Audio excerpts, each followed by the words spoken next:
কোন কিতাবে লেখছে ঈদের দিন নয়া নতুন কাপড় পরতে হবে? হ্যাঁ, কোন কিতাবে লেখছে?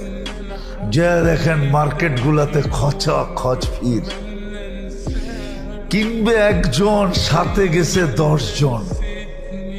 হ্যাঁ, কোন শয়তানে যে পাইলো আমাদের মা বোনদেরকে আল্লাহ জানে। অথচ শুনছি সন্তান বলে বন্দি। বন্দি, সত্য এটাই, বন্দি। কিন্তু তারপরও রমজানে কোন শয়তানে পাইল, কিংবা একজনে গেছে পুরা ফ্যামিলির মহিলা। সপ্তাহে কইতেছে আমরা চয়েস করে দিব তোরে, সবগুলাই বাহানায় মার্কেটে করতেছে। যা দেখেন কি অবস্থা মার্কেটে। কোন শয়তানে পাইল ঘরে? শয়তান তো বন্দি। তাইলে বুঝা গেল শয়তানের ওস্তাদে পাইছে ঘরে, ঠিক না?